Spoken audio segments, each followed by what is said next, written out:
अब सुन लो, जितने लोग बैठे हैं शिव महापुराण की कथा को, जितने आस्था चैनल पर सुन रहे हो, जितने फेसबुक यूट्यूब पर सुन रहे हो, बहुत सावधानी से सुनना। केवट क्या कर रहा है? घर जाऊंगा, पानी लाऊंगा। शिव महापुराण की कथा क्या कहती है? मंदिर का पानी लेकर मंदिर के शंकर को मत चढ़ाओ। शिव पुराण कहती है अपने घर से लोटा भरकर जल लेकर जाओ। क्यों? केवट चाहता तो गंगा जी का पानी वहीं उठाकर धोके राम जी को बिठा देता, पर नहीं, घर जाऊंगा, घर से जल लाऊंगा। क्यों? क्योंकि घर का जो जल आता है वो हमारी कत्तर पीढ़ी को तार देता है। अपने घर का जल मेरे अकेले के लिए नहीं, मेरे पूरे कुल को तारने के लिए लाऊंगा। राम जी कहने लगे घर कितनी दूर है? एक काम कर, हमें तेरे घर ले चल, वहीं धो लेना और वापिस ले आना। केवट बोला नहीं नहीं नहीं, घर में इतनी जगह है नहीं, तुम तो यहीं खड़े रहो, दूसरा नाव वाला तुम्हें पकड़ के ले गया तो एक काम करो, तुम यहीं रहो। राम जी बोले ठीक है, जल्दी जा, जल्दी आना। केवट जाने लगा। इतने में लक्ष्मण जी राम जी के पास आकर बोले प्रभु मेरा एक निवेदन स्वीकार करोगे? राम जी ने पूछा क्या? क्यों इसके चक्कर में पड़े हो? दूसरी नाव बुला लेते हैं और निकल जाते हैं। केवट ने सुनते से दौड़ के वापिस आ गया।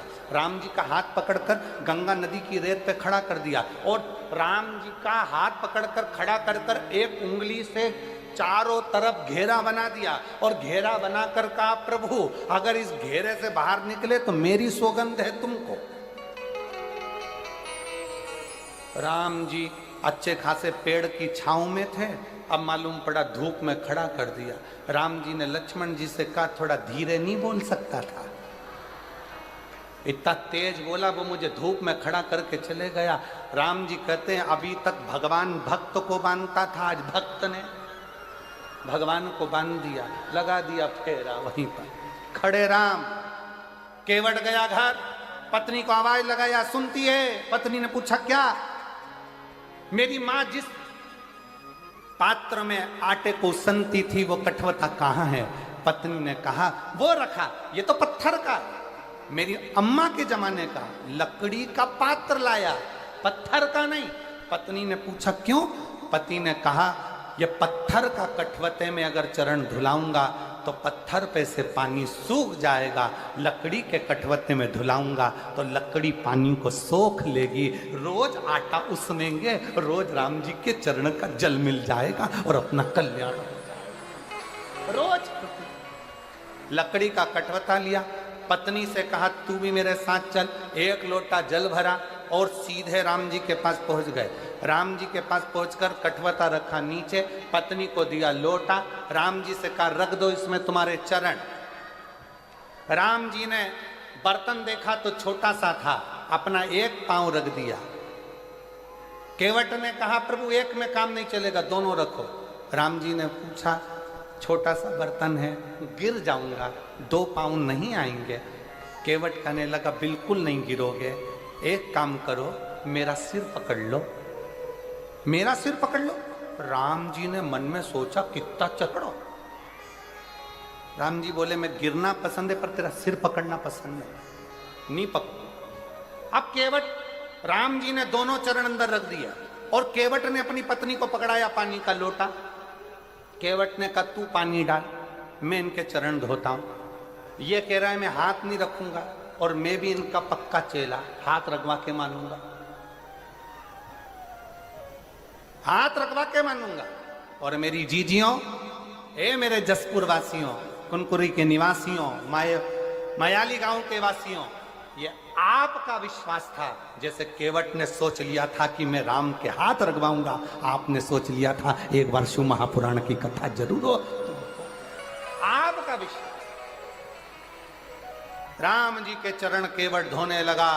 धोते धोते केवट ने परात को, वो कठवते को हिलाया, हिलाते से राम जी घबरा गए। क्या कर रहा है, गिराएगा? केवट बोला नहीं गिरोगे, मेरा सिर पकड़ो हो। राम जी बोले नहीं पकड़ूंगा। अब नहीं पकड़े तो केवट ने फिर हिलाया।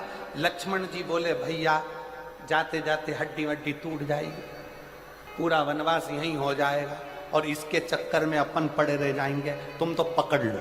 राम जी ने अपना एक हाथ केवट के सिर पे रखा केवट ने सोचा एक हाथ तो भगवान तुम कजन कित्तों के सिर पे रख दोगे, जब दोनों हाथ रखा है तो बात हो। केवट ने फिर हिलाया, राम जी के पकड़े, गिराएगा क्या, और जो सिर पकड़ा देवता पुष्पों की वृष्टि करने लगे। धन्य है रे केवट तू, धन्य धन्य।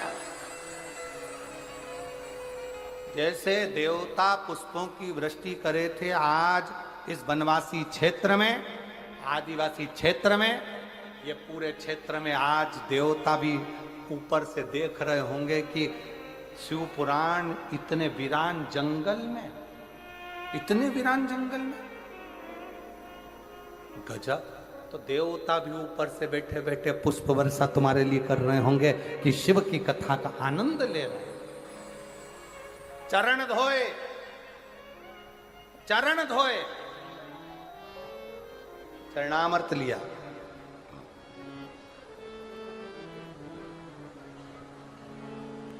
केवट मन ही मन हर्षाया, चरण धोए चरणामत किया। और चरण धोकर चरणामत लेकर राम जी को बिठाने के लिए कहने लगे, प्रभु बैठिए। अब राम जी बैठ गए, लक्ष्मण जी बैठ गए, सीता मैया बैठ गई। बैठने के बाद कंधे पर जो कपड़ा रखा था वो कपड़ा दे दिया लक्ष्मण जी को, तुम पकड़ो। लक्ष्मण जी ने पूछा इसका क्या करूं? केवट बोला नाव में छेद है, पानी भराएगा, खाली कौन करेगा? केवट राम जी, लक्ष्मण राम जी को देख रहे कि मैं पानी निचोड़ू नाव में से। राम जी लक्ष्मण जी से बोले या तो निचोड़ ले, नहीं तो अपन डूब जाएंगे। क्या मतलब निचोड़? अब लक्ष्मण जी पूरी नाव का पानी निकालते रहे, निकालते रहे। केवट नाव चलाता रहा, चलाता रहा, यहां से जाए वहां, वहां से जाए यहां, यहां से जाए वहां, वहां से जाए यहां। राम जी तो पार ही नहीं उतारे। अच्छा सबसे ज्यादा गुस्सा किसको आ रहा होगा, बोलो जम के? है लक्ष्मण जी को। क्यों? क्योंकि पानी निकाल निकाल के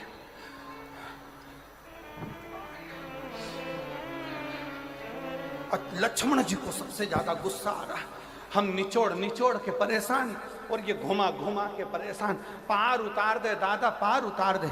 इतने में लक्ष्मण को गुस्सा आ गया। लक्ष्मण जी बाण लेकर खड़े हो गए। बार बार चक्कर काट रहा है,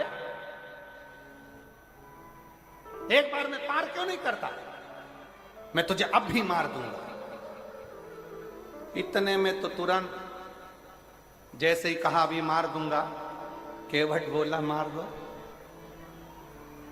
ये मत सोचना मैं तुम्हें पहचानता नहीं हूं। ये नारायण है, ये लक्ष्मी है, तुम शेषनाग हो। मैं पूर्व में कछुआ था, दर्शन करने वैकुंठ गया था। शेषनाग तुमने इतनी तेज फुनकारा, मरने के बाद केवट बन गया। अभी भी घाटे में नहीं जाऊंगा। तुमने बाण मारा तो मैं मर जाऊंगा। मर गया तो उसमें फायदा मेरा है, मरकर वैकुंठ जाऊंगा। पर मेरी पत्नी तुम्हारा पीछा नहीं छोड़ेगी। मैं मर गया तो अंतिम संस्कार भी राम जी तुमसे ही कराएगी, और 12वें का भोजन भी तुमको ही खिलाएगी। राम जी बोले लक्ष्मण से, लक्ष्मण बैठ जा, क्यों आफत कर रहा है, बैठ जा। जितनी बार घुमाए घुमाने दे। राम जी ने केवट से कहा पार उतार दे रे, पार उतार दे। राम जी के कहने पर केवट ने पार उतारा। अब उतराई देने के बाद में क्या दिया तो मां जानकी की विठी का देने की बात आई, पर केवट मना करते हैं। तब राम जी ने जाते जाते, अब आई कथा, अब है कथा। राम जी ने जाते जाते केवट से कहा, केवट हम जा रहे हैं, तू हमको याद करते रहना। केवट हम जा रहे हैं, राम जी कह रहे हैं तुम हमको याद करते रहना। इतने में केवट बोला, प्रभु। राम जी से केवट कहता है, प्रभु घर में इतना काम पड़ा है, नाव अलग चलाना रहती है, फूटी हुई नाव का पानी अलग निकालना रहता है। अब बताओ ऐसे में मैं तुमको कैसे याद करूंगा? घर में काम इतना, पानी अलग निकालना, नाव अलग चलाना, और आप कह रहे हो कि मुझे याद करना? केवट ने कहा, प्रभु मेरे बस की बात नहीं है कि मैं आपको याद करूं। तो राम जी ने पूछा फिर क्या होगा? केवट ने कहा, प्रभु मैं आपको याद करूं ये मेरी औकात नहीं, बस इतनी कृपा करना, आप मुझे याद कर लेना, मेरी जिंदगी सार्थक हो जाए। आप मुझे याद करना। और शायद जसपुर वासियों के लिए, मयाली वालों के लिए, किनकरी वालों के लिए ये बहुत बड़ी बात है कि आप भले शंकर भगवान को, मधेश्वर नाथ को याद करे कि नहीं करे, पर मेरे भोलेनाथ ने आप सबको याद कर लिया, इसलिए शिव महापुराण की कथा यहां।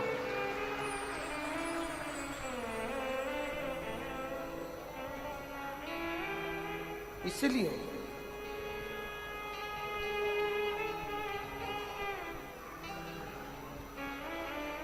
एक लोटा जल चढ़ाया है ना, एक दिन शंकर को लेकर मेरे दरवाजे पर जरूर आना, इतनी कृपा जरूर, इतनी दया जरूर।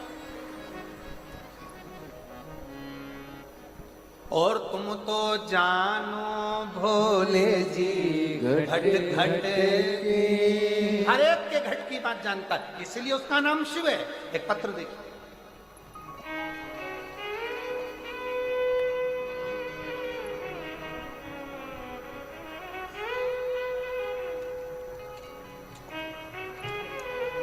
मेरा नाम मंजू पंचे, पति मंगल पंचे, निवासी। सारी दुनिया का रुद्राक्ष रुद्राक्ष होगा, पर सीहोर का जो रुद्राक्ष होता है कुबेरेश्वर धाम का, जो बेचा नहीं जाता, जो मार्केट में नहीं मिलता और ना ही उसको खरीदना चाहिए। अगर कोई कहे कि सीहोर का रुद्राक्ष हमें कितने का मिलेगा, समझ लेना बेवकूफ़ बना रहा है। सीहोर का रुद्राक्ष, अगर कोई बीमारी है, कोई तकलीफ है, कोई कष्ट है, कर्जे में डूब गए, बहुत एग्जाम दे लिए, निकल नहीं रहे हो, कुबेरेश्वर धाम सीहोर जाओ, बाबा के आगे हाथ फैलाकर वो रुद्राक्ष ले और उसको धारण करो। बीमार हो तो तांबे के कलश में उसको गलाओ रात भर, सुबह शंकर जी को जल चढ़ाकर उसका जल पीना प्रारंभ करो, धीरे धीरे बीमारियां कटना प्रारंभ हो। और अब तो बधाई आपको कि 25 तारीख से रुद्राक्ष वितरण चालू हो चुका है। आज दूसरा दिन रुद्राक्ष वितरण का हो गया। ऐसे रुद्राक्ष वितरण सुबह 10 बजे से 5 बजे तक सीहोर में रोज हो रहा। आप जाओ और लो। सीहोर का रुद्राक्ष ना कोरियर करा जाता है, ना बेचा जाता है, ना भेजा जाता है। उसका रुद्राक्ष तो बाबा के चरणों में मांग कर कंकर शंकर पूजन कर कर लाया जाता। बाबा, मेरे पिए ने मुझको गले से रुद्राक्ष निकाल कर दे दिया और कहा, दीदी इस रुद्राक्ष को पानी में गला कर पियोगी ना तो आराम लग जाएगा। मैंने उससे पूछा, ये रुद्राक्ष कहाँ का है? तो उसने कहा, ये सीहोर का रुद्राक्ष है जो मैं लेकर आया। पहले तो मुझे विश्वास नहीं हुआ, फिर मैंने उसको तांबे के कलश में गलाकर शंकर जी को जल चढ़ाकर पीना प्रारंभ करा और बाबा का ऐसा कृपा हो गई कि गुरुजी मेरे गले से आवाज भी निकलने लगी और मेरे को खाने में भी दिक्कत नहीं हुई। और मेरे गले की जब दूसरी बार जांच कराई तो मेरे गले में से वो गठान चली गई, गल गई। मैं बाबा को यहाँ प्रणाम कर, मैं शिव को नमन करती हूँ। मेरा ऑपरेशन नहीं हुआ, ऑपरेशन की नौबत आ गई थी, पर बाबा ने मुझे ऑपरेशन भी नहीं होने दिया और मेरी गले की गठान थी। शिव कृपा।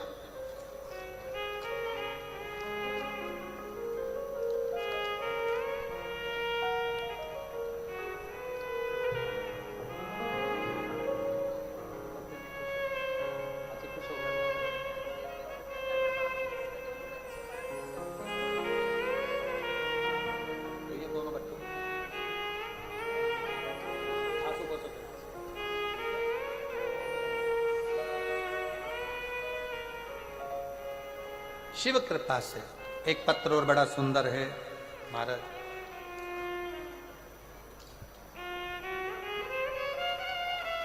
करो और साथ में शंकर जी पर एग्जाम देने जाओ तो एक बेलपत्र पर शहद लगाकर जाना। मैंने अमलेश्वर रायपुर में 7 दिन की कथा पंडाल में बैठकर सुनी। बाबा से प्रार्थना करा, बाबा इतने साल से बेटी नीट की परीक्षा दे रही है, नहीं हुआ। मैंने सुना है पंडाल में बैठकर जो मांगा जाता है तो देता जरूर है। मैंने 7 दिन की कथा पंडाल में बैठकर सुनी, बाबा को प्रणाम करा और नमन कर कर उसी मिट्टी को अपनी बेटी को भी दिया कि बेटा इसको मस्तक चढ़ा और एक बार अच्छी मेहनत कर कर रात दिन एक कर वो सीहोर वाला महाराज कहता है कि पढ़ाई 4 गुना कर और उसके बाद एक बेलपत्र शिव को चढ़ा कर जा। आज मैं बाबा को धन्यवाद देती हूँ। मैंने कहा था बाबा से, बाबा मेरी बेटी नीट की परीक्षा में उत्तीर्ण हो जाए, बस ऐसी कृपा कर मैं तेरी कथा सुनूंगी। और आज बाबा की कृपा से मेरी बेटी ने नीट क्लियर कर लिया और मेरी बेटी महासमुंद के मेडिकल कॉलेज में पढ़ाई कर रही है डॉक्टर की। मैं बाबा को धन्यवाद देने के लिए यहाँ आई हूँ, बाबा को प्रणाम करने के लिए। शिव तत्व